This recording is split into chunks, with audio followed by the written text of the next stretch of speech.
pido a ti, lectora, que al leerme escuches a una mujer tejiendo en una máquina. Sí, soy yo la tejedora. Puedo ser también una mujer tipógrafa que busca, letra por letra, poner un periódico en rotativa. Puedo ser también una mujer que maneja el telégrafo y avisa en punto y trazo a otras mujeres. Oigan, vamos a empezar nuestra huelga. Estas son las imágenes. Te lo pido, escúchalas. Son mujeres. Lo mejor sería hablar de mí en gerundio, construyéndome, armándome línea a línea, desde una temporalidad feminista.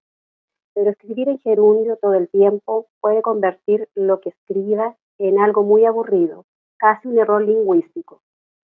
Haz, lectora, el gerundio en ti, lee esas palabras, con tu movimiento interno presente. Solo la inquietud construye saberes desviantes. Sí, soy yo la narradora. Sim, sou eu. Eu me lembro do ano. Era 1923. Coloquei meu principal vestido e fui acompanhar o cortejo fúnebre em frente à fábrica. Todos estavam com suas melhores roupas. As crianças corriam por todos os lados. O chefe da aviação estava lado a lado do feitor. Todos perto de mim pareciam em festa, pouco choro. Para a gente, era muito mais um dia de feriado que de dor. Nami Jafé tinha morrido, final do ano. Não sei muito bem do que ele morreu. Faz tanto tempo. Eles abriram as portas da mansão e alguns de nós acompanhamos dali. O Zé, meu falecido, foi. Ele queria ver de perto o dinheiro todo em mármore e as escadas desenhadas. Eu me neguei a entrar. Casa grande, para pouca gente, nunca me fez bem. As ruas do bairro as ruas de baixo e de cima do Ipiranga estavam lotadas de bandeiras. O meu vizinho aproveitou o terno do casamento dele, uma semana antes, colocou e saiu pelo bairro. Uma moça que trabalhava comigo na fiação vestiu a mesma roupa que usou no Natal. Ela me confidenciou. Carros e cavalos passavam, homens fotografavam e filmavam. Um estava bem ao meu lado. Eu olhei algumas vezes para ele. Ele é algum parente seu? Como conseguiu essa foto? Eu me lembro tanto deste vestido xadrez. Eu mesma costurei. Usei o mesmo tecido feito na fábrica.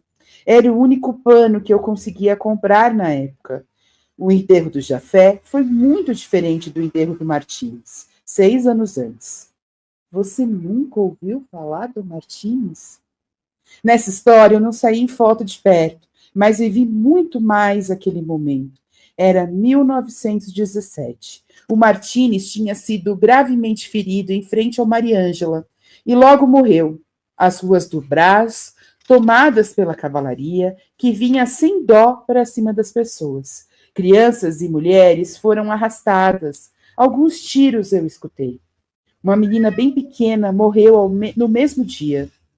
Acho que ela se chamava Eduarda. No dia 11 de julho, todos nós vestíamos preto, éramos muitas mulheres, as bandeiras eram simples. Cortamos tecidos pretos e vermelhos que tínhamos em casa. Empunhávamos, gritávamos. A morte de Martins não era aceita. Ele era nosso camarada de luta.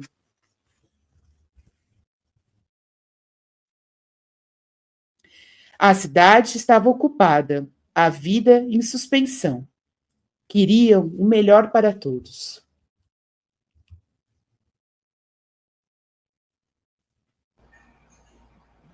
O enterro do infortunado Martinez. Foi uma homenagem sem igual que os grevistas de São Paulo renderam ao inditoso companheiro Martinez, a primeira vítima da sanha policialesca. O prestito que as autoridades pretenderam desviar do centro da cidade. Atravessou as ruas principais antes de se dirigir ao cemitério do Araçá, onde o corpo do infeliz operário foi inundado.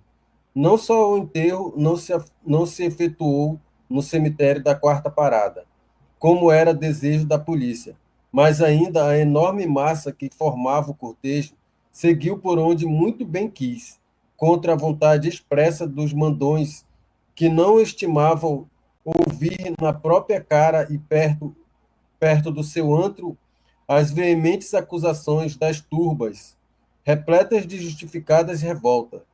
Assim foram tomadas, de ponta a ponta, pela multidão as ruas 15 de Novembro e São Bento, onde aristocratas vendilhões exerciam o seu lucrativo comércio. A Pebre, 21 de julho de 1917.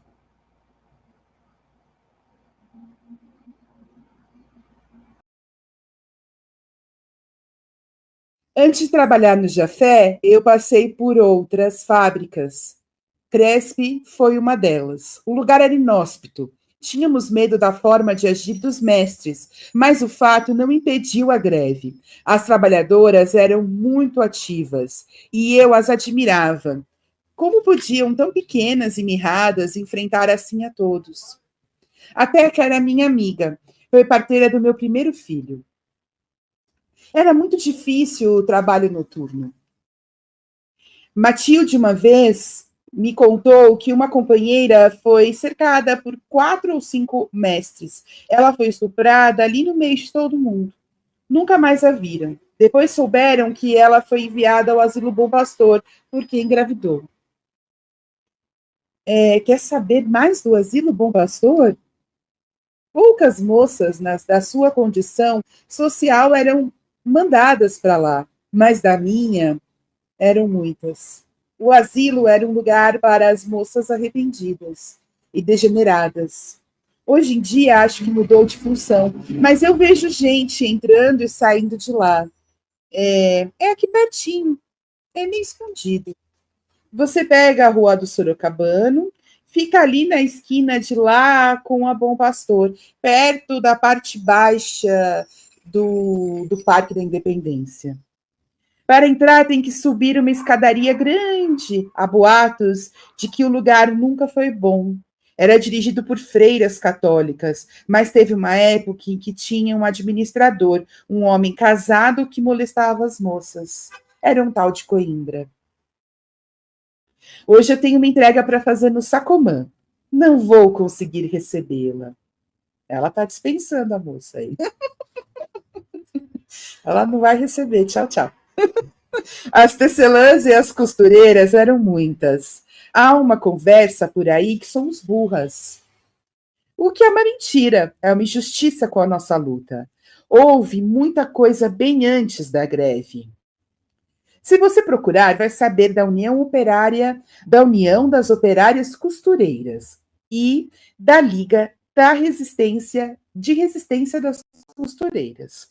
No Rio, o Grupo pela Emancipação Feminina tentou criar um jornal, só saiu um número, chamava O Nosso Jornal. Os homens não entendiam que as mulheres não conseguiam dedicar todo o tempo aos encontros. O trabalho de casa fica para a gente, né? E ainda fica. Esse é um tema não falado e é conflituoso. Meu primeiro emprego foi em uma fábrica de juta, fazendo sacaria para o café mesmo. Eu tinha 7 anos. Sim, eu era uma criança. Vixe, mas naquela época, mulheres e crianças eram a maioria. Eu ajudava a enrolar as meadas. Depois, com 12 anos, fui trabalhar em uma tecelagem. Eu subia numa caixa de cebola para alcançar a espolinha. Havia outras crianças, trabalhávamos 12, 14 horas. Tinha um menino que era tão espoleta, ele se chamava Manuel. Logo que entrou, ele ficou com uns 2 ou 3 salários com muito desconto. Era quase uma estrutura militar. Não podíamos sair do nosso posto. Tudo virava multa ou desconto.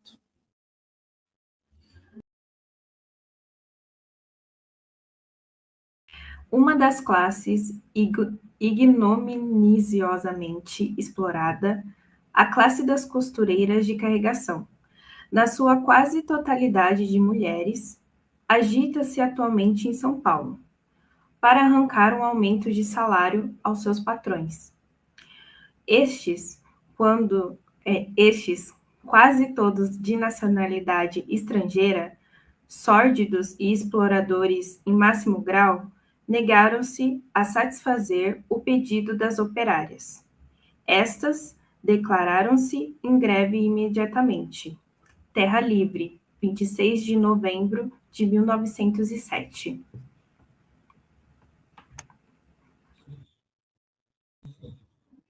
Eu vejo que o começo de tudo foi nessa época. Eu era pequena, mas lá eu vi muita coisa acontecer.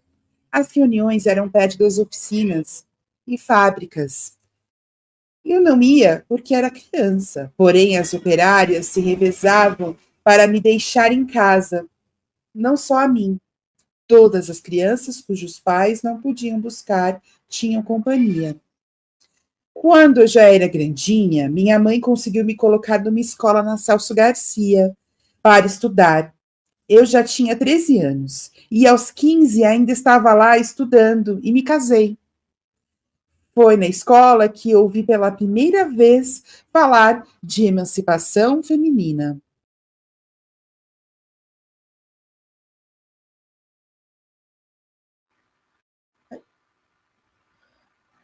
Considerando que a emancipação da mulher constitui uma necessidade para a liberdade dos povos e que essa emancipação só se conseguirá mediante instrução racional e científica e pela luta consciente em prol dos direitos e reivindicações, este centro propõe: 1.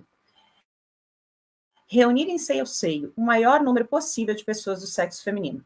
2. Manter as mais estreitas e amistosas relações com todas as pessoas que tenham aspirações de liberdade e com as instituições cujos fins tendam à emancipação da humanidade. 3. Trabalhar no sentido de instruir e educar as mulheres, para assim elevar-lhes o caráter e torná-las aptas a conquistar sua emancipação. Para esse fim, empregará os seguintes meios: criar escolas gratuitas para jovens meninas que desejem instruir-se, fundar bibliotecas, editar publicações de propaganda de educação e regeneração social, organizar conferências, festivais instrutivos, recreativos. 4. Combater todos os males sociais, assim como as causas que se originam, e aderir a todas as iniciativas que tiverem esse fim. Maria A. Soares, Centro Feminino, O Grito Operário, 6 de março de 1915.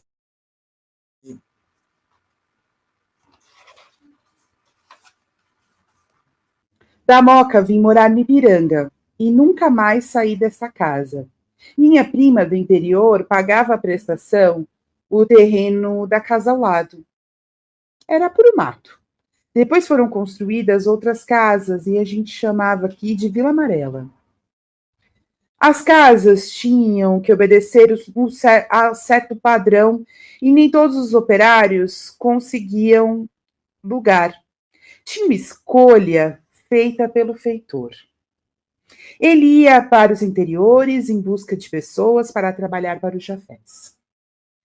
Quando eu consegui o terreno, foi uma alegria. As crianças da minha prima e as minhas brincavam no mesmo espaço, que não sei o nome do feitor. Era um cara carrancudo que cuidava das mais de 300 casas que os jafés construíram. Ele administrava o dinheiro das prestações, éramos retirados das casas por ele se houvesse muito atraso. Ah, vi, claro que vi. Eu já vi família inteira sendo despejada como um nada. Como também vi operário sendo morto na porta da fábrica. Não é fácil, não. Que mundo você vive para fazer essas perguntas para mim? Você deve ser bem nascida para não perceber que a vida segue assim até hoje, com outra cara, em outros bairros, mas do mesmo jeito. Meu lar foi tomando forma aos poucos. Gosto de me lembrar da frente que eu enchi de rosas. Eram 4 metros de frente com rosas vermelhas. Não tinha nada na redondeza quando chegamos. Nem nome de rua tinha. Hoje chama Manifesto. Quando vim para cá, eu descobri que no Jafé também teve greve em 17. Logo depois da greve do Grespe. E uma amiga disse: não comente com o chefe da fiação que você era amiga das grevistas, da Moca. nem que você estudou na escola deles. Isso pode trazer muitos problemas para você. Pode perder o emprego e, pior, pode ser até presa. Tive medo. Eu guardava uma bandeira em cima do guarda-roupa, que usei na caminhada para o Araçá. Resolvi jogar fora. Não deveria ter ficado com medo, muito menos ter jogado fora nada.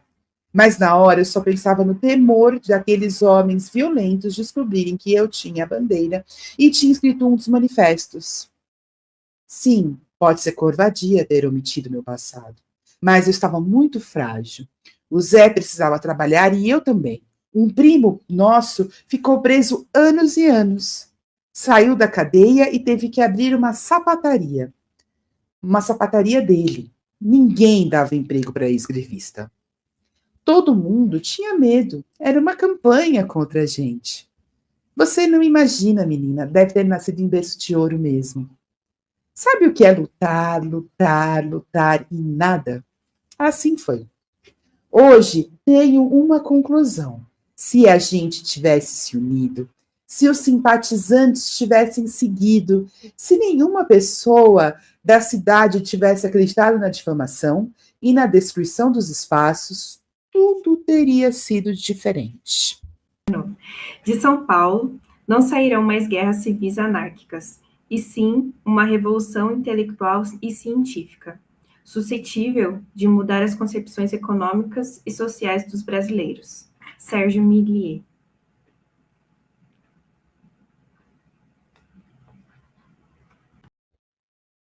Falar mais sobre a greve de 17?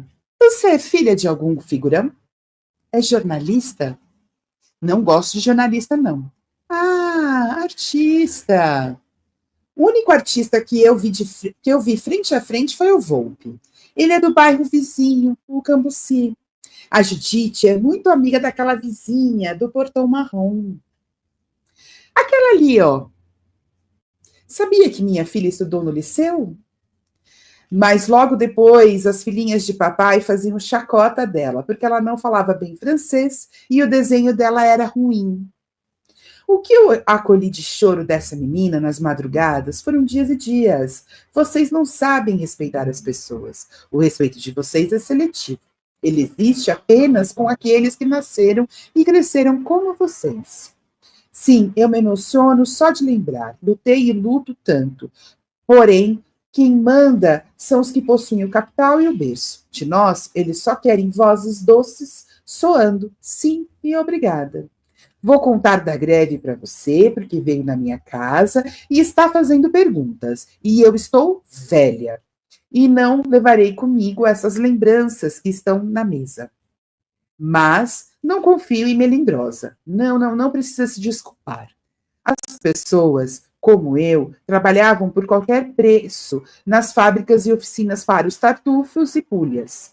Eram sacrifícios sem medida. E dizem que somos cidadãos da República e temos uma pátria. Mulheres e homens morrem a mínguas e a grande maioria faz fila à Virgem dos Desamparados para esquecer as suas dores. Religião não é devoção, é analgésico. E para gente que não está na fila e quer outra sociedade, vem a polícia, o exército, a armada e todo o aparelho legal esmagando mesmo. É a joia de justiça que, para acalmar os ânimos, indignações e desesperos, promove banho de sangue ou nos mete nos frios pavimentos dos calabouços. Você já teve alguém preso da sua família, garota? Em 1917, o dinheiro não dava para nada. Não que agora dê, né? Só que naquela época parecia que o mundo ia acabar de vez. Tinha greve, tinha guerra, tinha fome. Os capitalistas e os governantes permaneciam intransigentes, apelavam para o direito, para a lei e para as forças armadas em nome próprio. E nós, o que fazíamos?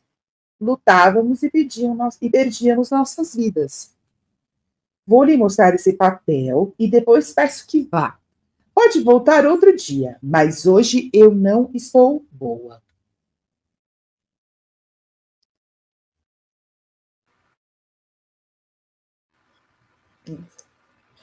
Aos soldados. Soldados, não deveis perseguir os vossos irmãos de miséria. Vós também sois da grande massa popular. E se hoje vestis a farda, voltareis amanhã aos camponeses que... voltareis a ser amanhã... Perdão, gente. Vós também sois da grande massa popular. E se hoje vestis a farda, voltareis amanhã a ser os camponeses que cultivam a terra ou os operários explorados das fábricas e oficinas. A fome reina em nossos lares, e nossos filhos nos pedem pão. Os perniciosos patrões contam para sufocar as nossas reclamações com as armas de que vós armaram os soldados. Essas armas, eles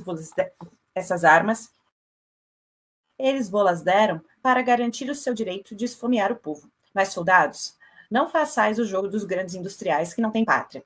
Lembrai-vos que os soldados do Brasil sempre se opôs à tirania.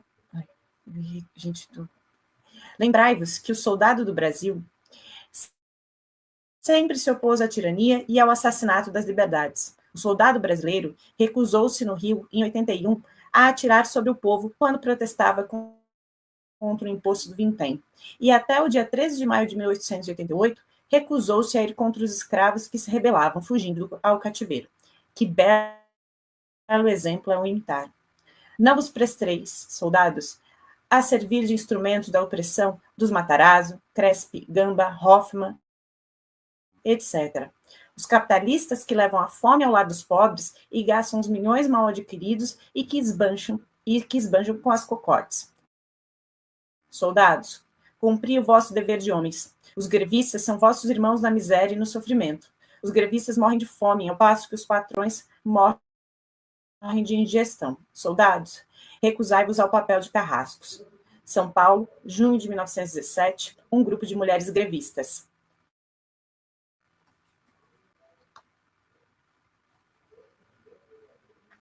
Ah, o papel da última visita?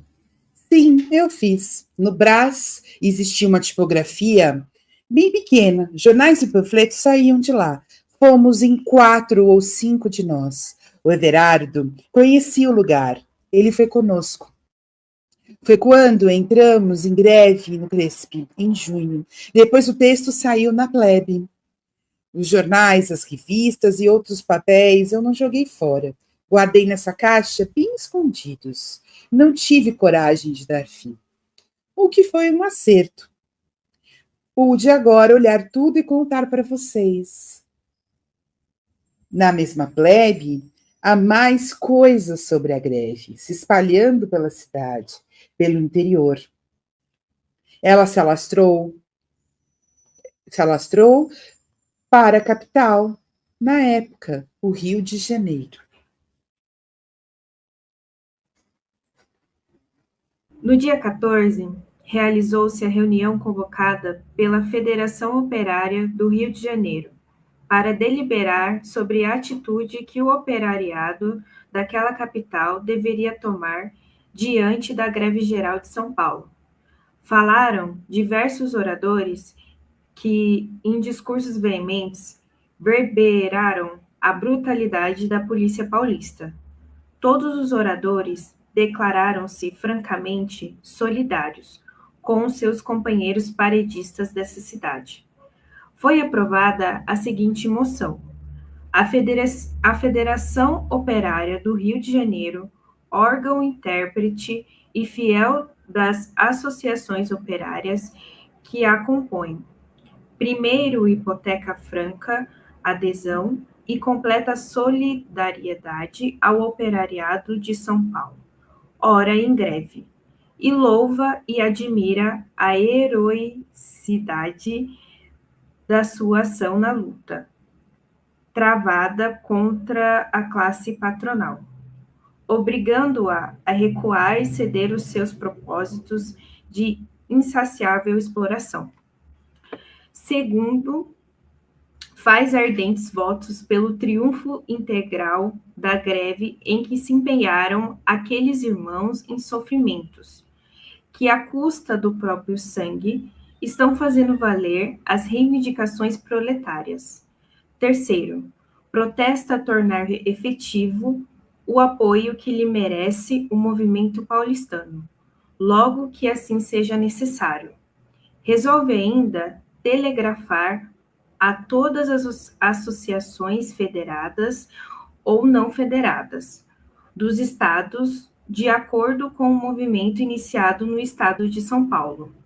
No dia 15, domingo, à tarde, realizou-se um grande comício na Praça Marechal Floriano, em frente ao Teatro Municipal.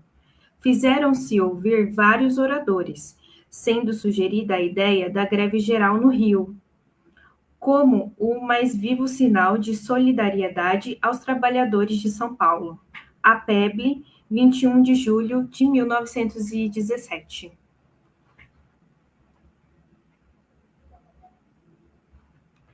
A greve deu força para a criação de muita coisa, como a Liga aqui do bairro, que começou em maio de 1917, mas foi registrada no cartório como Liga Operária do Ipiranga em 1919. Ela funcionou bem pertinho da fiação. Era um lugar de encontro e de discussão também. Ela durou pouco, alguns anos. As ligas passaram a ser ilegais e foram fechadas pela polícia. Uns 20 anos depois, criaram um tal de Círculo Operário do Ipiranga. Esse tinha apoio do Getúlio e também do Jafé. O lugar era mais para resolver problemas e dar assistência hospitalar e educacional com base católica do que conversar sobre formas de viver. Hoje você veio de ônibus? Entra. Sim, o Ipiranga sempre foi de fácil acesso. Na época que eu trabalhava na fiação, mesmo para quem não morasse nas redondezas, pegava-se o bonde de fábrica e chegava rapidinho. Eu tinha uma vantagem ainda maior por morar aqui. A casa era perto da fábrica e perto da escolinha. Eu saía da Vila Amarela, deixava minha menina na creche e só cruzava para a esquerda. E já entrava na fiação. Era um mundo de gente, acho que 4.000 funcionários, algo assim. Lá se fiava, descia, estampava, tinha gente que passava a vida lá trabalhando. Eu me divertia às vezes, ia ao teatro, no salão Itália Fausta, ali na Florencio de Abreu, às vezes aconteciam algumas encenações. No Salão das Classes Laboriosas, eu assistia à Bandeira Proletária, em 1922. Não me esqueço por 2 motivos da peça. Foi um bafafá aquele dia, e quando cheguei em casa, minha filha estava ardendo em febre. Conto sim. A gente não entendia porque sempre as mulheres devem ser vistas como inferiores, e justamente em uma peça de teatro anarquista. A mulher bonita, a Rosa, estava mais para uma melindrosa que para uma operária. Ela é um bibelozinho que se deixa levar por um almofadinha e trai o companheiro. Não parecia muito o que vivíamos. Eu sempre me perguntava por que eles não conversavam conosco para escrever. Não sei. A peça do 1º de maio eu gostava mais.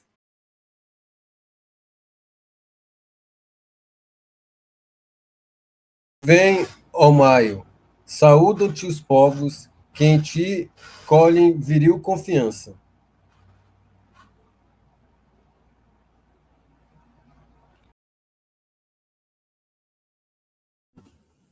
Dizem que a foto de capa desse folheto é de Maria Antônia, anos antes. A Maria Antônia foi minha professora. Era pequenina, tenho uma carta que ela me escreveu. Ela tinha uma letra bonita que eu imitava. A irmã dela, Angelina, também escrevia muito. As duas eram bordadeiras e também eram atrizes. Eu já escutei muitas vezes Maria Antônia discursando. Era uma oradora com muito fôlego. Ela passou por maus bocados. O companheiro foi morto no Rio de Janeiro. Não sei muito bem sobre ela hoje.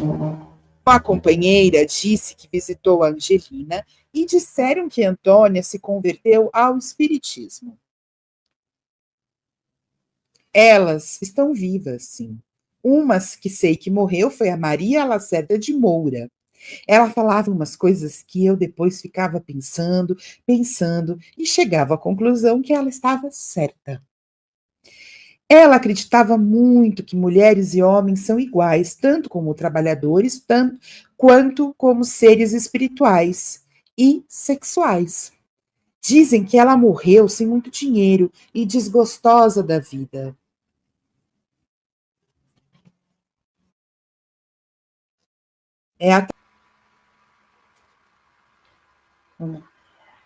Essa mulher, que reparte altas somas para a construção de igrejas ou creches religiosas, explora torpemente os criados, a cozinheira, a lavadeira, a costureirinha contratada para trabalhar em sua casa. Horas e horas sob o olhar impertinente da mundana ociosa, da criatura virtuosíssima que, pelas colunas da imprensa, espalma as mãos dadivosas, consolando os infelizes, os mal instalados na vida.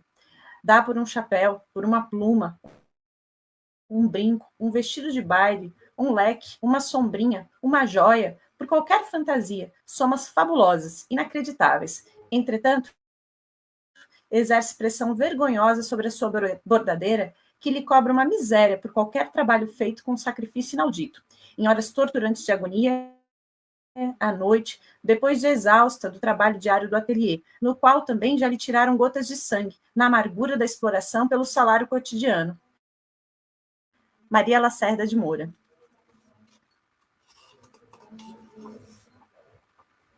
Entra. Eu estou terminando um ponto cheio. Sim, eu bordo muito. Depois do segundo menino, eu me dediquei ao bordado e à costura em casa. Fiz dessa casa um ateliê. Hoje eu costuro só para gente da região, mas antes a maioria das minhas clientes era dos jardins. Eu fazia reparos no começo, depois elas pegaram confiança e começaram a pedir mais encomendas. Aquelas mulheres têm muito dinheiro, mas são as mais choronas para pagar. Quando tinha entrega, eu levava 2 horas para chegar. Hoje em dia, eu me pergunto por que eu insisti em gastar pedal e bobina com dondocas. Era muita humilhação. Desde das mais sutis, que só a gente percebe, até os acessos de ódio conosco. A dona Filomena uma vez rasgou a tesouradas um vestido na minha frente. Eu tinha trocado a cor do bordado da bainha. E ela detestava azul celeste. O marido dela, aquele velho dono da cidade toda, me pediu para me retirar, pois tinha que consolar a Filó. Você já deve concluir que perdi viagem e ainda voltei para casa sem prumo algum. O Zé, aquele dia, foi muito bom comigo. Ele era um homem diferente. Chorava e cuidava das plantas e das crianças. E de vez em quando da casa, quando eu pedia. Tinha lá suas esquisitices, mas nunca foi violento. Era um homem muito calado. Diferente de mim, né? Você está percebendo? Nossa, menina, sabe o que eu lembrei? O Zé tinha uma caixa de recortes que eu nunca mais abri depois da morte dele. Vou lá nos fundos buscar. Posso guardar esta? Você já viu as fotos do enterro do Martínez? Eu recortei da plebe, da cigarra. Ah, essa gente na frente do Monumento da Independência. Eu sei que é aqui do lado, só que de domingo passeávamos lá com roupa de sair. Sempre tinha um fotógrafo ali onde é a pira. Ah, olha, sou eu e o Zé, a Ana e o compadre Antenor. Eu os adorava. Ana era minha comadre mesmo. Antenor fazia poemas. Veio de Minas, foi garoto de recados, trabalhou em tipografia e depois começou a fazer umas empreitadas. Ele parou no Ipiranga porque veio abrir ruas. Tem uma rua com o nome dele na Vila Carioca, sabia? E a família mora lá até hoje. Na caixa do Zé tem o jornal que o Antenor lia. O André. A escola noturna, que vinha sendo dirigida pela senhorita Maria Madalena de Jesus há mais de 3 anos, e ultimamente a cargo da senhorita Maria Bertolina Silva, foi pelos exímios senhores doutores José Januário de Magalhães, MD, prefeito municipal, e Jacomino Inacarato, ilustre representante do senhor inspetor escolar, Dr. Ismael Coimbra, oficializada como Escola Noturna Municipal da Frente Negra Brasileira, às 8h30 da noite do dia 21 do mês pp, deu-se a abertura das solenidades, falando após a instalação.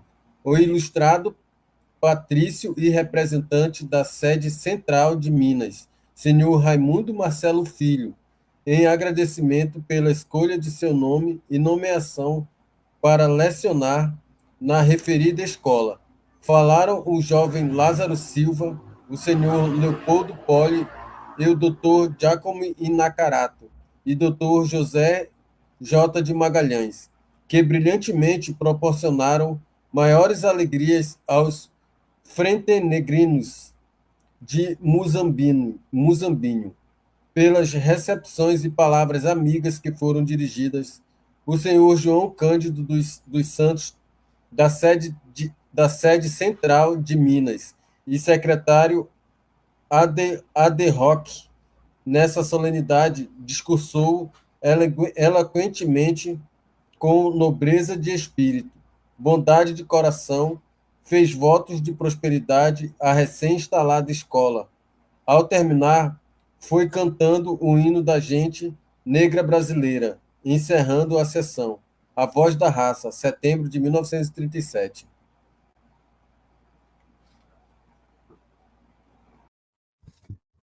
Eu sempre estou mais animada. Vem, vamos dar uma volta pelo bairro. Preciso ir à padaria. Aí eu lhe conto o que quiser. Caminhando, as ideias escapam de outro jeito.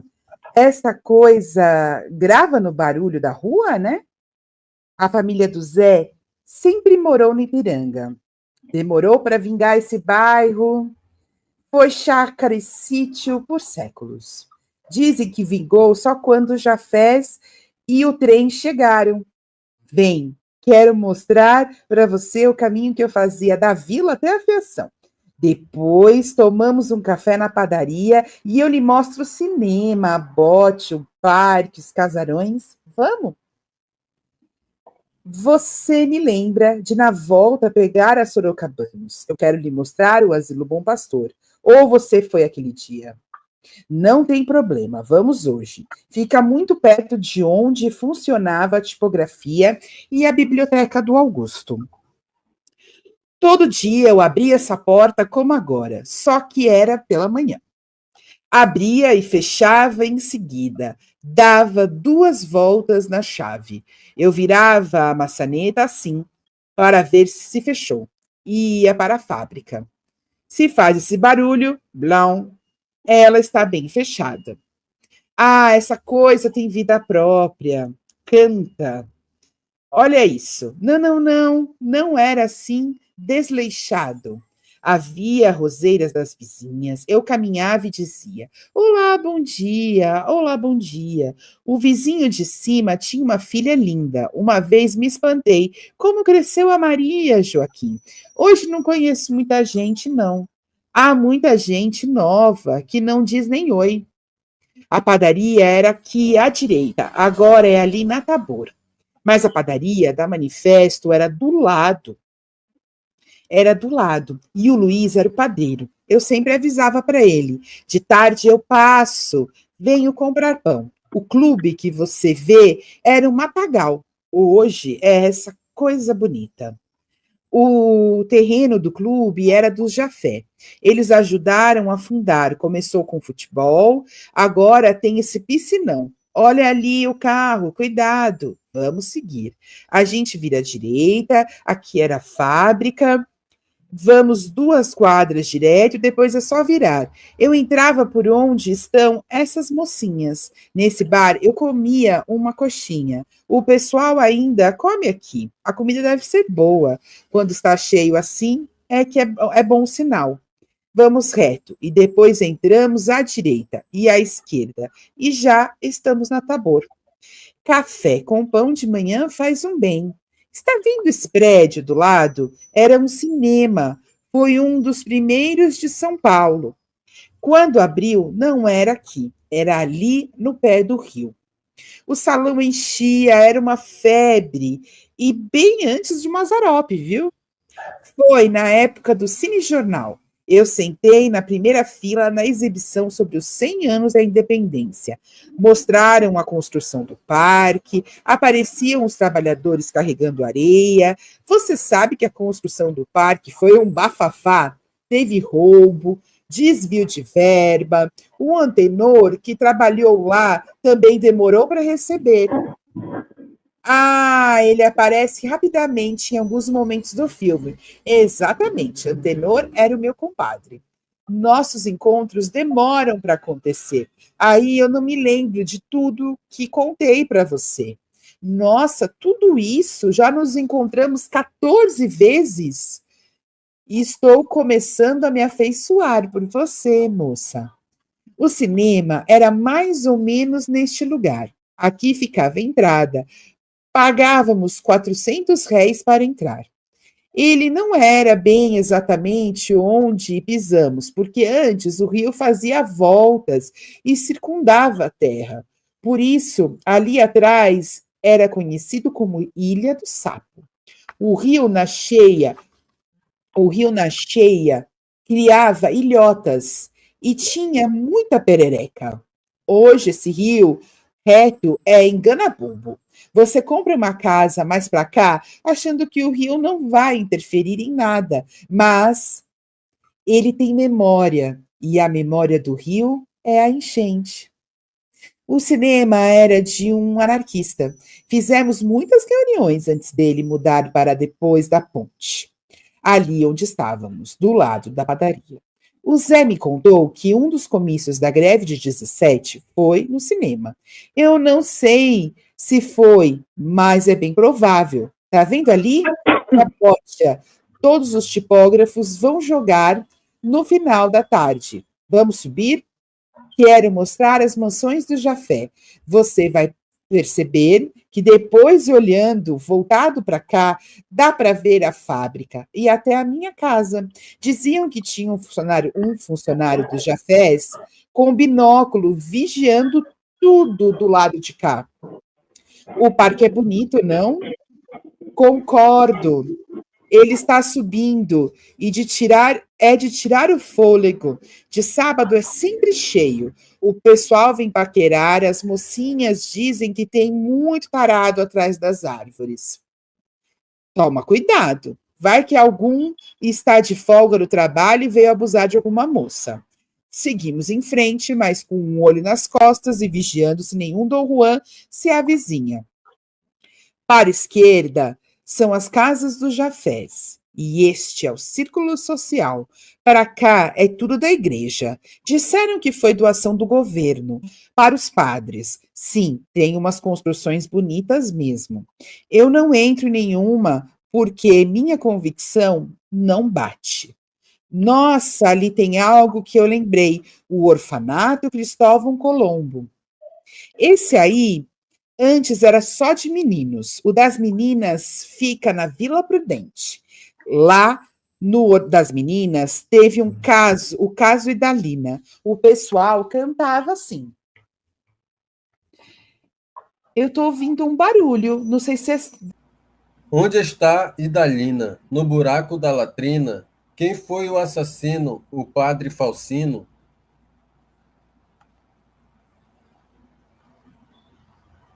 É, isso mesmo. O caso do estupro e desaparecimento de uma menina. O ano, acho que foi 1910 ou 1911. Meu pai ficou muito sentido e dizia: como podem fazer uma atrocidade assim com uma criança? Eu tinha a mesma idade da menina. Hoje nossa conversa vai ser aqui na sala. Ontem minha irmã Cecília veio me ver e deixou essas fotos de família. Esta é quando eles casaram, ela e o Manuel. Olha isto! O vestido era todo fechado na frente. Não está na foto, mas as costas eram 21 botões que tínhamos que enfiar numas casinhas exprimidas. Que sacrifício à toa! Imagina para o marido tirar aquilo depois. Tem uma coisa que fui eu quem fez. A bainha era toda bordada com pedrinhas. Era uma agulhinha finíssima.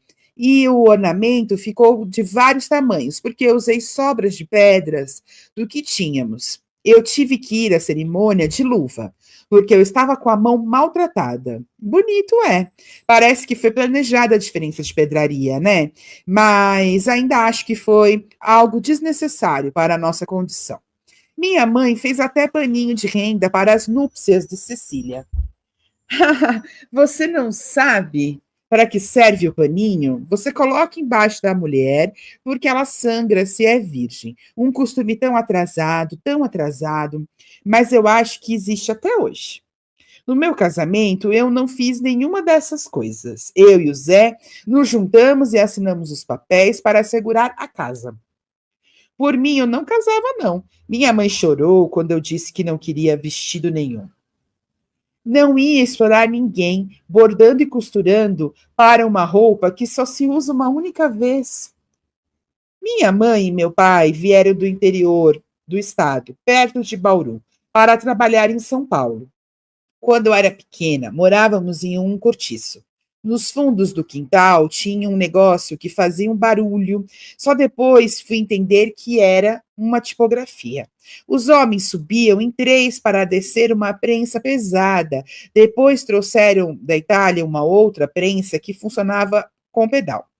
Aqui no Ipiranga eu vi uma a carvão, que era muito perigosa. Hoje em dia, essas máquinas travam a segurança, mas antigamente tinha tipógrafo que perdia o dedo. O Zé trabalhou com isso muitos anos e contava muitas histórias. Sim, ele era linotipista, mas foi um tempo litógrafo também. Ele participou da fundação da União Gráfica. A reunião foi lá no Itália Fausta. Ui, não sei, o ano talvez 1911 ou 12. Não éramos casados. O Zé era mais velho que eu, 8 anos. Ele devia ter uns 20 anos quando se envolveu com o anarquismo. Nós nos conhecemos em um piquenique no Parque Antártica em 1915. Ah, você quer saber onde era o cortiço que eu morei? Ui, não dá para saber exatamente, não existe mais, foi demolido pelo prefeito da cidade na época. Muita coisa da cidade foi sendo apagada para parecer que a cabeça da gente está contando uma ilusão. Mas é tudo real. Eu tocava nas paredes daquele lugar, elas testemunharam meus primeiros passos, a polícia entrava no cortiço sem permissão alguma e tirava as pessoas à força. Diziam que queriam limpar a cidade das doenças, mas o que queriam mesmo era eliminar o afeto. Mesmo depois de nos mudarmos para a Moca, minha mãe. Não, desculpa, gente. Mesmo depois que nos mudamos para a Moca, minha mãe também me levava àquele lugar para eu me benzer.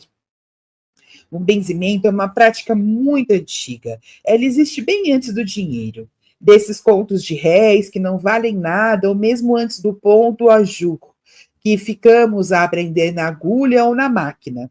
Eu vi criança desenganada sendo curada por bezendeira.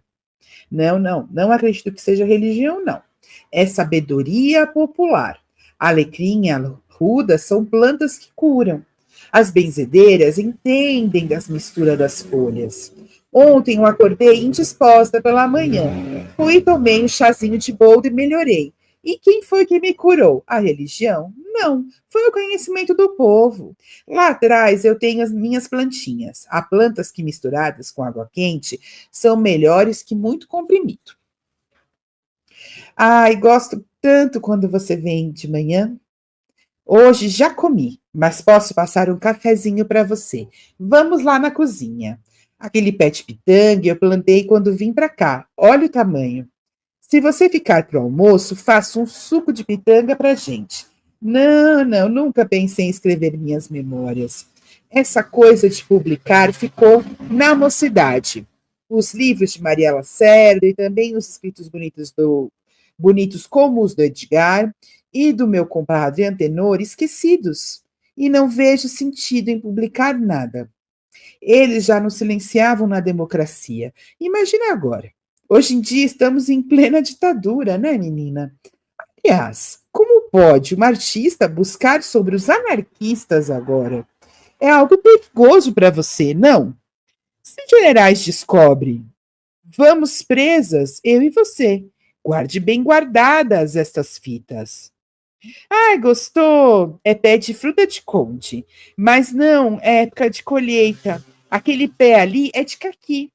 O Zé subia nele, às vezes, quando brincava de esconde-esconde com as crianças. Esse quintal ficava cheio aos domingos. Minha sogra fazia sempre polenta. Hoje vou fazer uma com molho vermelho, queijo e suco de pitanga. Eu fazia naquela época os doces de abóbora e mamão, ou o pudim da minha mãe, bem da roça. Hoje eu vou fazer um para você.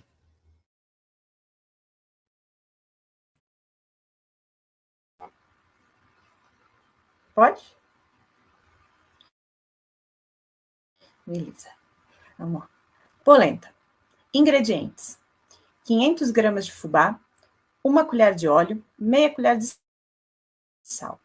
Preparo. Na panela de pressão de 4 litros, você coloca a água 2 dedos acima do meio do recipiente, o azeite, o sal e deixa ferver. Ao mesmo tempo, você vai dissolvendo o fubá na água. Quando a água da panela ferver, você desliga o fogão e joga o fubá mole. Mexe bem até engrossar. Tampa a panela, liga o fogo baixo e deixa lá por 30 minutos. Eu gosto de fazer o molho vermelho com manjericão e alho. O Zé colocava queijo. Fique à vontade para se servir quando quiser. Hoje meus netinhos não virão para esses lados. Foram para Santos.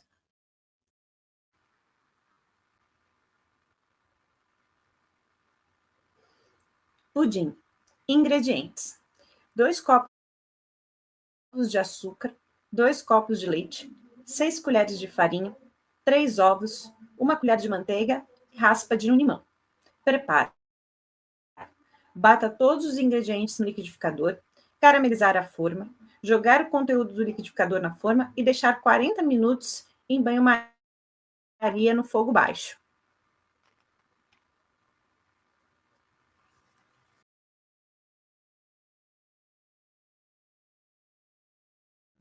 Depois é só servir. Minha mãe fazia o pudim na mão, num tigelão. Hoje tem o liquidificador. Em alguma coisa a modernidade ajudou. Menina, olha essa foto. É no centro, perto do viaduto do chá. Tínhamos ido eu, minha mãe, minha sobrinha e minha irmã ao restaurante das senhoras, para as senhoras. Eu estava com mais de 30 anos. Minha sobrinha já era uma moçona. Minha irmã Cecília usou por muitos anos cinto de latão no corpo para afinar a cintura. Está vendo esta cinturinha? Isso não é natural, não. Exatamente. O restaurante das senhoras era da Liga das Senhoras Católicas. Eu fui para lá porque minha irmã só saía para ir a lugar assim. E eu, às vezes, aceitava ir. Minha irmã é 10 anos mais velha que eu. Minha mãe a colocou para estudar em um lugar em que a Anália Franco era diretora. Cecília lia o álbum das meninas e acreditava numas baboseiras, dessas que falam para nos ter inquietas. Mas ela acredita muito e até hoje acha que existem prosperidade, feminilidade, moralidade, religiosidade. Eu, mais nova, comecei a estudar depois de trabalhar. Fui para uma escola que muita gente das fábricas conhecia. Eu li a Lanterna, depois a Plebe e a revista Renascença. Escutava que os camaradas falavam e via muita verdade naquilo tudo. Há uma muralha entre mim e minha irmã. A vida não permitiu que a derrubássemos. Jamais houve essa possibilidade. Ela apoiou os integralistas. Gostava do Mussolini. Não posso admitir despautérios dessa natureza. Aqui não. Ali, pega aqueles dois retratos ali. Um é o Zé, a outra é a Tita. Eu, às vezes, me pergunto uma coisa: se todo dia a gente tirasse foto de tudo, não teria recordação, porque o bonito é pegar na mão, acariciar a imagem. Eu beijo sempre essas duas fotos. Sinto muitas saudades delas. Eles, meus filhos, meus netos, minha prima e minhas 3 outras irmãs que morreram de Krupp, e minha sobrinha são minha família que carrego comigo, junto aos objetos da casa. Você não é brasileira? Nossa, mas fala tão bem português. Entendo. Mesmo assim, tem perseguição aos estrangeiros, viu? Os pais da Tita foram expulsos do Brasil por causa da lei. Tita foi expulsa depois de uns anos também. O país não era fácil. Os trabalhadores brasileiros ou sofriam com preconceito, baixos salários, ou eram presos no meio da selva. Os estrangeiros eram mandados voltar para casa. Só tinha gente que nasceu em um só tinha gente que nasceu em um navio. Nem falava a língua do país de origem e sentia-se brasileiro. Você consegue imaginar a dor de ser expulso? Em 21, a Espanha proibiu até pessoas de lá de emigrarem para o Brasil. Eles diziam que o nosso país não oferecia nenhuma espécie de segurança econômica e política. Não é de hoje que os que mandam cometem barbaridades com quem tem que trabalhar para sobreviver. E foi assim na colônia, no Império e agora na República. Vem cá, mesinha. Estou lendo este livro, Camisas Negras. Tita me mandou há muitos anos, mas na época eu não conseguia ler em espanhol. Agora consigo. É da Lute Fabre. Eu traduzi um trechinho no meu caderno. Quero a tua opinião.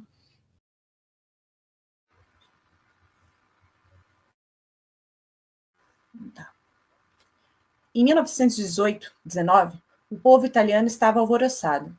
Falou-se muito especialmente na historiografia oficial do fascismo, da desorganização dos serviços públicos, das inúmeras greves, do perigo bolchevique que aparecia como ameaça no horizonte da Itália. Agitações semelhantes aconteceram no período pós-bélico em toda a Europa. Mas o que havia por trás dessa efervescência comum a todos os países? Havia algo mais sério na Itália, e as classes dirigentes sentiam isso. As organizações operárias tinham presenciado o aumento de seus afiliados de forma fabulosa. Nas eleições, o Partido Socialista esmagou a direita. Um número extraordinário de comunas era administrado pela esquerda. Em algumas cidades, um grande número de cooperativas coordenadas e às vezes criadas por socialistas estava eliminando o comércio particular. As bibliotecas e as universidades populares se multiplicavam. Em contrapartida, não existia uma verdadeira preparação revolucionária. Mesmo que a revolução tivesse chegado a ser uma coisa familiar e imaginável para as pessoas, até para as crianças. Traduzido de Camisas Negras, de Lute Fabre.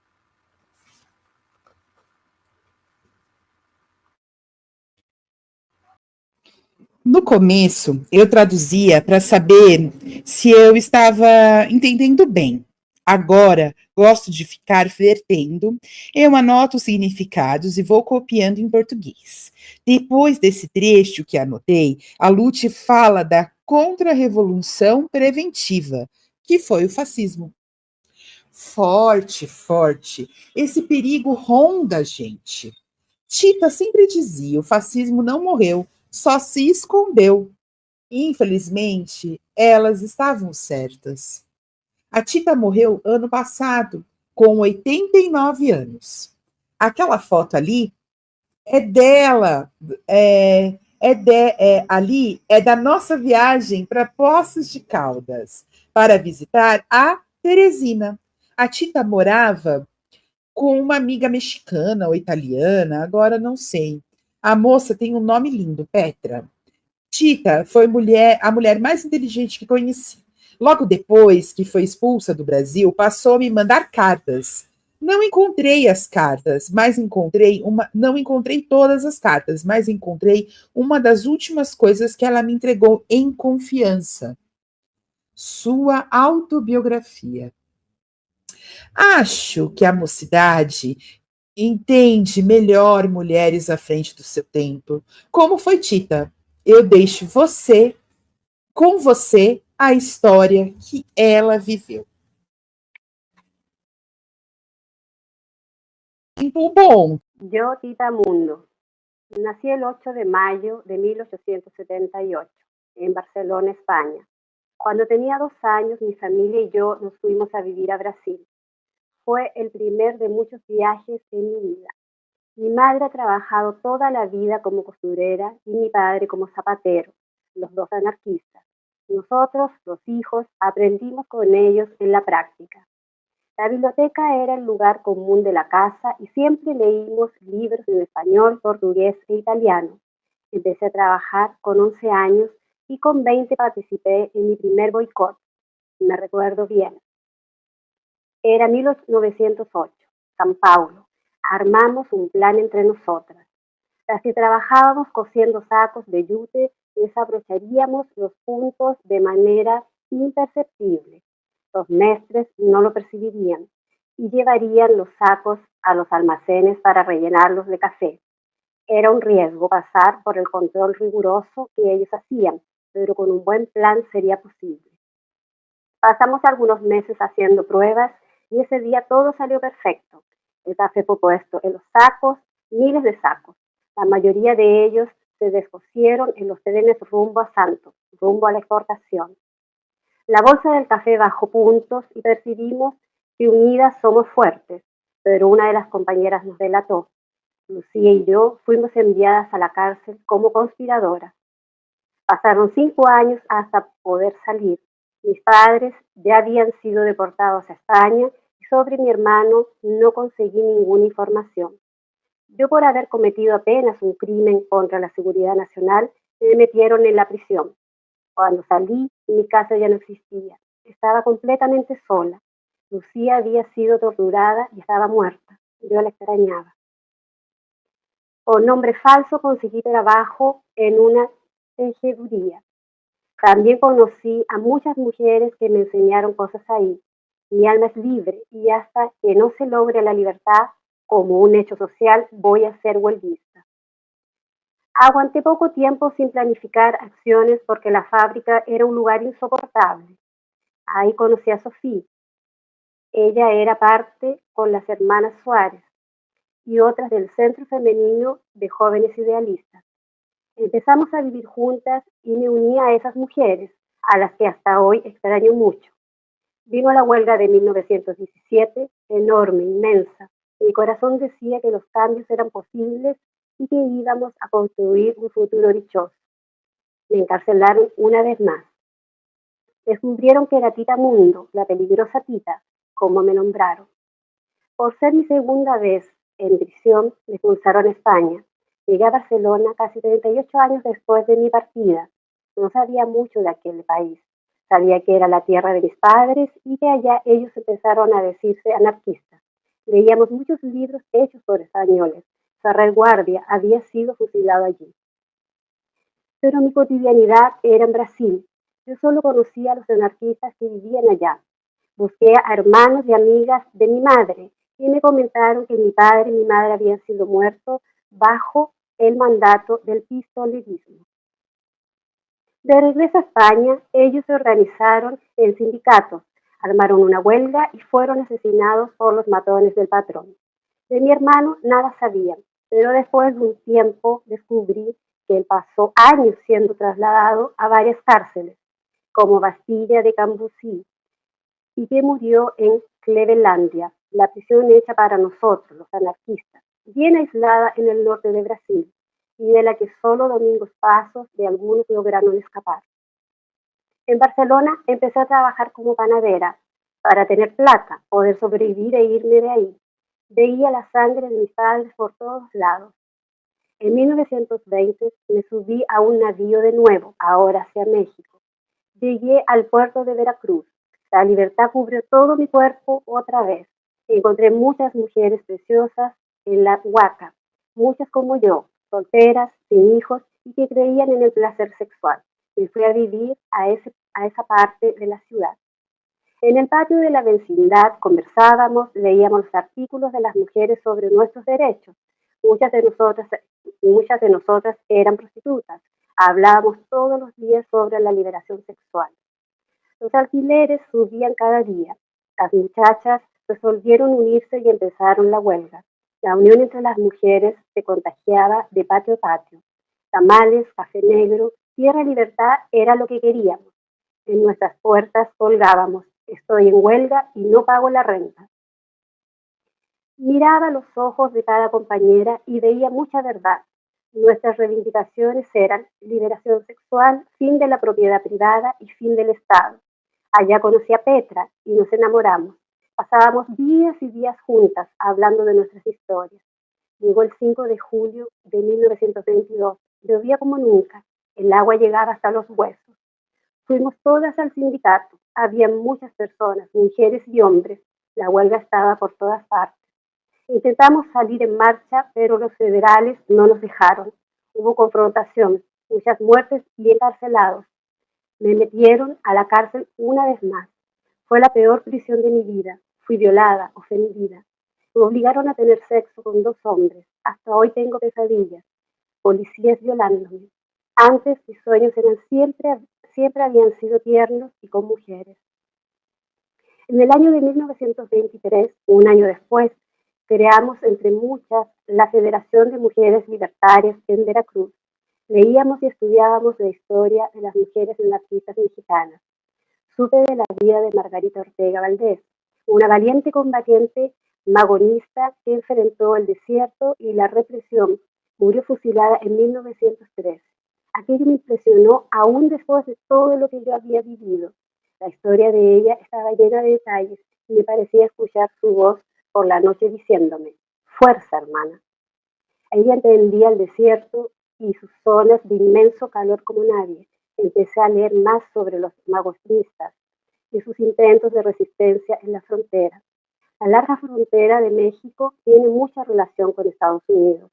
En los tiempos de la Revolución Mexicana, el periódico Regeneración tenía partes en inglés con textos de Emma Goldman, por ejemplo. Supe que en esta época hubo un comité pro-revolución mexicana en mi amado Brasil. Emma Goldman ayudó a que Nedo Vascos y Edgar Luenroth supieran más de los hermanos Magón. En Brasil conocí a Luenroth. Era amigo de mis padres. Nos contaba de política y economía brasileña. Él creía mucho en el internacionalismo. En 1925, Petra y yo fuimos juntas a Buenos Aires. Teníamos una misión: reforzar nuestros lazos de solidaridad, enviar información que no podía ir en una carta o por telégrafo y poder pensar juntas la lucha latinoamericana. Decían que Argentina era un lindo país. Allá también tuvieron huelgas. Allá también las mujeres hacían periódicos. La voz de la mujer fue el más antiguo. Era una emoción saber que éramos varias. En un encuentro en México, cuando hablaron sobre las huelgas en Argentina, nombraron a una mujer, Virginia Volten. Supe muchas cosas sobre Argentina. Hubo un grupo de mujeres llamado Las Proletarias y hay un periódico en actividad, Nuestra Tribuna, La directora es Juana Rouco Buell. Al llegar a Buenos Aires, tuve una grata sorpresa. Encontré a Luigi Magrassi, hijo de Matilde Magrassi. Él estaba viviendo en la ciudad.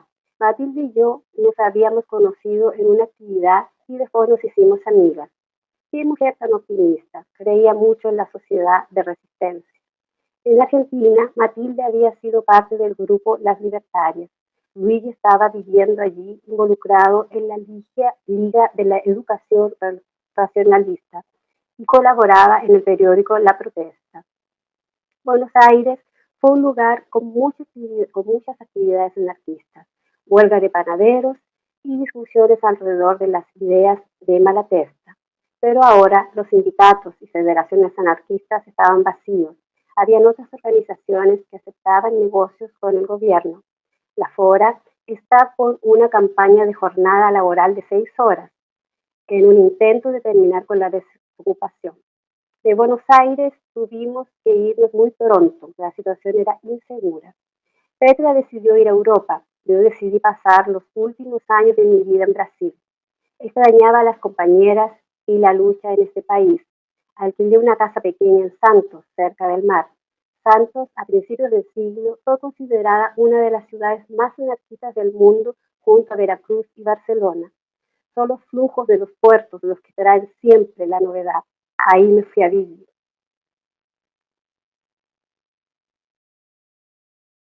Nosso 20º encontro foi uma despedida. Voltei ao Ipiranga hoje e recebi a notícia. A mulher do canto esquerdo do quadro havia morrido no domingo. Eu acatei seu último pedido. Quando publicar qualquer coisa, nunca revele o meu nome.